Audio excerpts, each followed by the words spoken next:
Pemirsa, PDI Perjuangan belum secara tegas menyebut akan berada di luar atau di dalam pemerintahan Prabowo Gibran mendatang. Namun dalam salah satu rekomendasi dalam Rakornas, PDI Perjuangan akan menjadi kontrol dan penyeimbang.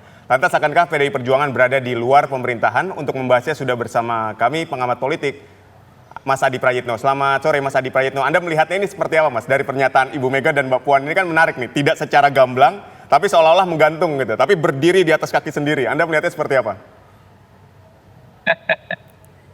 Ya, ini bagian dari strategi komunikasi politik PDIP sebenarnya, supaya terus menjadi spotlight dan terus menjadi perbincangan soal bagaimana sikap politik mereka di 5 tahun yang akan datang. Meski sebenarnya publik sudah menangkap secara gamblang bahwa iman politik dan suasana hati politik PDIP itu sebenarnya lebih condong untuk menjadi oposisi dan berada di luar kekuasaan. Buktinya cukup banyak. Pertama misalnya, sampai hari ini PDIP itu masih menuduh bahwa proses pemilu sepanjang di 2024 ini kan penuh dengan kecurangan, mobilisasi aparatus kekuasaan dan seterusnya. Yang kedua misalnya kita bisa cek bahwa elit-elit PDIP sampai hari ini pun juga kritis terkait dengan kebijakan politik Jokowi, terkait dengan kebijakan politik Prabowo Subianto, termasuk misalnya soal bagaimana pencalonan Gibran Rakabuming Raka.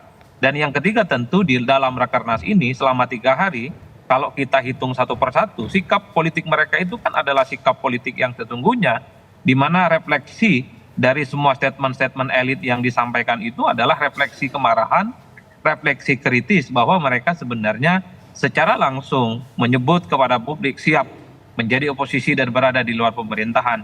Cuman memang dalam Rakernas ini tidak disebutkan secara eksplisit, karena tentu butuh forum yang lebih besar bagi PDIP untuk menentukan sikap politik mereka. Setahu saya, sikap resmi PDIP itu seringkali diumumkan dalam kongres yang sering mereka adakan, terutama setiap 5 tahun yang mereka adakan ya. Dan kalau tidak salah, baru tahun depan kongres itu akan dilakukan. Dan saya hakul yakin, tahun depan baru kemudian PDIP akan mengumumkan secara resmi bagaimana sikap politik mereka di bawah kepemimpinan Prabowo dan Gibran.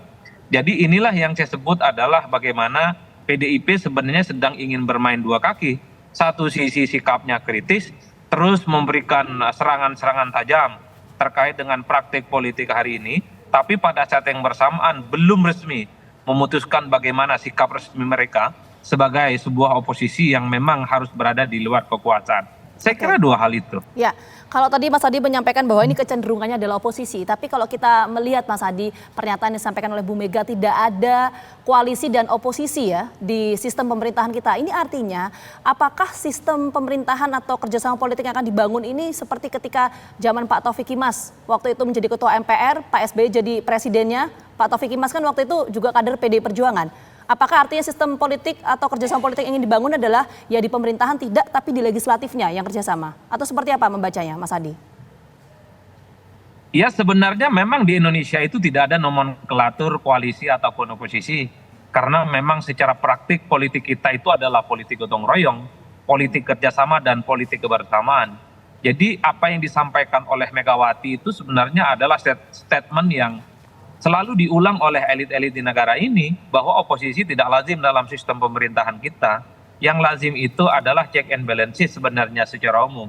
Itu adalah fitrah bagaimana kekuasaan dan sistem politik berjalan di Indonesia. Tapi memang kalau melihat kecenderungan rata-rata secara umum, sekalipun PDIP itu memberikan pandangan-pandangan kritis, siap akan memonitor bagaimana potret pemerintahan Prabowo dan Gibran, tapi pada saat yang bersamaan harus diakui, ketika revisi Undang-Undang MD3 itu tidak dirubah, ini kan menegaskan bagaimana hubungan PDIP dengan partai pemenang pemilu, yaitu Gerindra khususnya, termasuk Golkar di dalamnya, Demokrat dan PAN itu baik-baik saja. Karena kalau hubungan PDIP dengan 4 partai pengusung Prabowo dan Gibran itu tidak baik-baik saja, maka revisi Undang-Undang MD3 itu akan dilakukan, seperti halnya dilakukan oleh kubu Prabowo dulu ketika Pilpres 2014 ya. Baik, Mas Adi, waktu kita sangat terbatas. Singkat saja Mas Adi, apakah PDIP ini akan bergabung di kabinet pemerintahan Prabowo Gibran mendatang? Saya hakul yakin PDIP akan berada di luar kekuasaan. Iman politik mereka adalah iman oposan, iman politik yang akan selalu memberikan sikap kritis terhadap Prabowo dan Gibran. Baik, terima kasih banyak Mas Adi Prayitno telah bergabung berdialog bersama kami di Kabar Petang.